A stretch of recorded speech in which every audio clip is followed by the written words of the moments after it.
Again. So, for today's video ay mag-house tour tayo. Namiksena si Mama.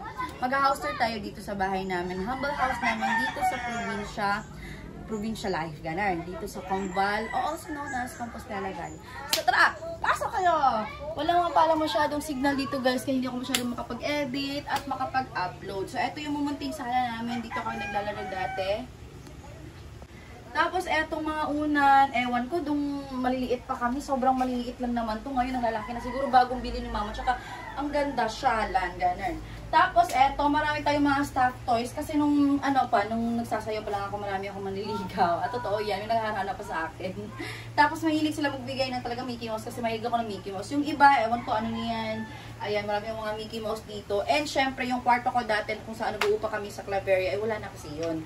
Tapos, wala na. Nung naglipat kami, hindi na kasi siya. Magkakonsole lang siya ng space. So, pinadala ko pa Mama dito. Ito yung first gift ni Mama sa akin ng mga 6 years old ata. Ako 5 years old. Tapos New Year yon. Ayan. Tapos meron akong ganito. Nahulog sa kanal. Diyos ko. Panda pa naman. Eto, naman sasakyan ako dati. Kasi favorite ko, black pink in your area. Ayan, meron akong black na ganyan. Tapos dito, ayan, yung bahay nga namin is letter G. Ayan, ito yung sa mga nagbigay sa akin ng bouquet na mga bears. Ayan, marami yan siya. Pero ngayon, ilan lang siya. Ito naman yung kusina, guys. Ayan, laki ng lamesa. Ayan. Ito, sobrang luma na ng ref. Pero hindi ko alam kung sa amin ba ito dati. Nandito pa kami. Alam nyo, guys, nung high school pa lang ako, nagbibenta ko ng mga ubi jam. Basta kahit may ibang kulay, nagbibenta ko ng mga ganyan. Dati pa talaga ako nagbibenta kahit mga candy. Nung high school, nung elementary, ganun. Ayan, ito yung kusina namin. Medyo maganda na to compare nung dati. Kasi dati, nung nag-aaral pa lang ako, guys, hindi pa to siya tiles dito. Pinagawa ni Mama unti-unti sa kita niya sa tindahan niya. Ganun mag-ipon si Mama, guys. Tsaka meron na siya mga ito. Si Mama nga pala, mahilig din siya yung, hindi katulad sa akin, guys, na kung ilan na kami sa bahay, yun yung bibili kong mga plato. Kung si Mama, ayan, meron siya mga lagayan talaga. Nung bibili niya siya ng mga maraming mga extra na Tupperware. And ito. Wala nga pala kami yung faucet, guys, kasi nag-iigib lang kami ng tubig. Ito yung sinasabi ko sa inyo na dati na, syempre, ayoko namang umabsent and talagang into schooling ako, guys. So, gusto ni Mama ma-learn kami on how to cook on our own. Ayan, maaga, madilim pa dito sa labay, guys, nagluluto na kami. Nagsasansan ng mga, ewan ko kung anong tawag dito sa Tagalog, basta nagsasansan, kung hindi kahoy, basta ganon. Tapos, hindi kami makaka-start or makakapag-ligo kung hindi kami maghihigib ng tubig, guys. And yes, tag-iisa, kabilaan kami ni Bunso dati. Okay, yan yung maiinom namin. Kasi yung water dito, pwede ka naman ng faucet, pero may halo yung tubig. So, magbabayad ka ng may ganun. So, hindi ka pa rin satisfied. Tapos, ito yung CR namin. Wala din ganun. Ayun, mag-iigib ka lang tubig. Yung tubig is galing siya sa balon. Ewan ko kung familiar kayo niyan. And, ayan yung CR. Very natural looking. Wala na kasing tao dito, guys. Kasi, minsan lang umuwi si Mama na sa na kasi Davao nakatira. Ayan. Dito ako nagluluto dati. Ayan na siya.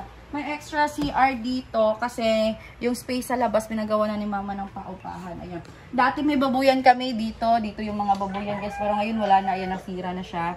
Tapos dito ako nagsasansa ng, ano tawag niyan? Basta that's bagaso in Bisaya. So, ayun. So, pupunta na dito sa kabila. Dito naman yung tindahan ni Mama dati, guys. Pero ngayon naging kwarto na. At ngayon ko lang nalaman, guys, na saan may ilaw dito? Eto, foam ko pala. Foam ko pala nung dating nag-rent pa lang ako ng sarili ko, guys. Ayan. So, sabi lang Mama, sa akin to. Ang kalahati nito ay nasa amin, pero binigay ko na din sa pamangkin ko kasi sobrang, guys, mainit sa, mainit kasi yung dami, guys, at saka mainit siya gawing higaan. Eto, very malamig kasi hindi naman siya yung, parang ganun lang. Yung parang pagtalon mo, hindi ka magbabounce back. Kaya punta tayo sa labas. Hingal ako, guys. Okay. Yung kwarto nga pala, guys, eto, dalawa. So, meron kami yung little altar dito. At saka, eto yung kabila. Dati, mga lalaki dito na room. Yung dalawa kong kuya. Yung kuya na sa heaven ko, tsaka yung isa kong kuya. Pero ngayon, si Bunso, hindi siya sumama. Yung mga family ko, guys, nag-outing sila. Pumunta sila ng pool. Pero ilang beses na kasi ako nakapag-uli pumunta doon. So, eto yung isa. Ayan, may kama kami. Dati, nung bata pa kami, guys, just ko.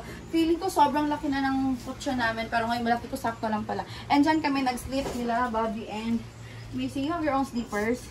Yeah. I'm gonna use that. So, eto naman pala ang labas ng aming tahanan. Eto, guys, ang ganda ng aming bintana. Alam niyo ba kapag gabi or katulad ngayon, hindi kami kita sa loob. Pero makikita namin sa labas. Hindi nila malalaman na na merong tao na nakakita sa kanila sa loob. Gabi naman, babaliktad yan siya kapag may ilaw sa loob. So kami yung nakikita dito sa labas sa Mende. Ito akala niyo totoo, nagawa to ng kuya ko. Oh. Ayan, so dito yung mga halaman namin. Si mama kasi mahilig siya sa mga plants guys, as you can see. And dito na area, meron talaga akong hindi makalimutan na pabilog na area dito guys, kung saan inaalaw ako ni mama na magtanim ng magic flower ata yun. Basta something like that. Kasi may mga favorite akong mga flowers dati na gusto kong itanim. Ayan, ito pa yung usong project dito sa province guys. Alam nyo ba, project ito ng high school, college. Ay hindi pala ako nag-college dito. High school at elementary. Hindi ko lang alam. Mas tawagan ni ma? Orchid. Banda, oh, orchid. Orchid. Oh, yung iba, meron pa yan siyang may pabulaklak isa dito. Ayan, very in demand ito sa mga... eto na. Meron pala siya dito, guys. Ayan. So, dito naman sa harap, guys, ayan. Dati, meron kaming tree house dyan. At naniniwala ba kayo sa mga, alam niyo, yung mga tumitira-tira sa province? Kasi kami, meron siyang malaking kaymeto dati dyan. Tapos, humingi kami ng pahintulot gamit yung, ano tawag niyan? Sundang. Anong Tagalog ng sundang? Ha? Itak. So, yan yung way of communication namin. So, kasi wala na siyang bunga, guys. Puro ano na lang siya dahon. Tapos, hindi na siya lumalaki. So, yung itak, gaganyan namin sa katawan niya. Tapos, maghumingi kami ng, ayun pa yung tulot kung pwede ba kaming gumawa ng, ano tawag niya, tree house. Pero pag hindi siya papayag, mag-drop yung itak. Tapos, if yes naman, so go. Nung una naming pahintulit, hindi siya pumayag. Siguro may nakatira. Ayan, pera usog. Tapos yung second time, pumayag na siya. Hindi na siya nag-remove. Kaya pinagawa namin ng, ayun nga, treehouse. Very maganda kasi lahat ng mga tao dito, guys, mostly nagtatrabaho sa mga kahoyan, mga ganun. Tapos yung area naman namin dito, malapit na kami sa Capitol. So, every time December, kapag umuwi kami dito ng December at New Year, guys, dyan kami umaakyat sa aming treehouse. Dyan kami natutulog, dyan kami nagme-merienda kasi masarap yung hangin. Tapos sa taas, kita din namin ang fireworks kapag may pa-fireworks doon sa Capitol. So, ngayon, ginawa na siyang kasi nga, after yung ilang years na naglagay kami ng treehouse, parang hindi na ulit kami inalaw na parang binigyan kami ulit ng sign na hindi na siya allowed na gawing ganon kasi nga lumalaki na yung puno, so probably namumove na yung kahoy at hindi na siya safe aakyatan. So ngayon ginawa na lang ni mamang parintahan dito kasi para kapag wala kami dito, guys, may tao dito. Hindi ito pinapagamit ni mama, bali yan lang para may tao dyan. So may renters dyan at saka yan sa kabila doon pa dyan kasali yan.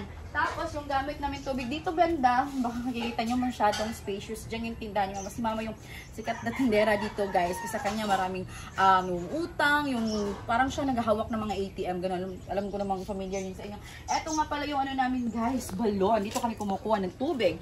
At saka kung makikita nyo, meron akong peklat dito sa aking likod, guys. Because, dito, dahil yun dito. Kasi hindi ako satisfied sa kulay ng balon namin. Mas worst ito dati. Hindi pa to cemented, kulay yellow. As in, kulay yellow talaga, parang puti. So, nakikiligo ako sa kapitbahay kung saan may maganda ang tubig. Tapos, hindi ko alam, syempre, kung anong reason ko bakit maputi yung tubig na doon. So, kumakanta-kanta ako at naiingayan. Ayun, nagkaroon ako ng mga, bilog-bilog na may tubig sa loob. Ganun, hanggang sa, pinagamot ko na. Tapos, since hindi, maganda lang ang tubig namin, guys, kapag umuulan. So, alam nga naman na maliligo lang kami tuwing ulan. So, meron kaming, ang tawag naman dito ay salaan. Pero, meron yan siyang mga, basta mga buhangin, mga malalaking bato. Tapos kapag ilalagay mo dito, lumalabas dito ang tubig na malinaw na. Ayan. Tapos, ayun lang. Yun yung problem lang dito. Maaga matulog din ng mga tao, guys. Wala ka masyado. Wala ka ng internet. Kailangan mo pang punta doon sa bayan. Ganun yung lifestyle dito. And, eto nga, wait lang. Punta tayo dito, guys. Labas muna tayo. Kasi pinagawa na to ng gate ni mama. Dati open na open to. Pinagawa ni mama ng gate. Tapos yun doon sa may kusina. Di ba may CR yun? Para yun sa mga renters natin. Tapos dito, kapitbahay ko lang yung mga kapatid ni mama. Kasi si mama taga dito talaga, guys. Si papa naman is taga Bohol. So, yung likod naman dito is actually lola namin. Pero kasi kasi namayapan na siya. Tapos, binenta yung lupa sa amin ni mama. Nung time nagtatrabaho pa ako sa Marco Polo, medyo malaki-laki kasi ang ang mga naipon ko noon. So, ito yung lupa na hindi na namin pinagalaw ang bahay, guys.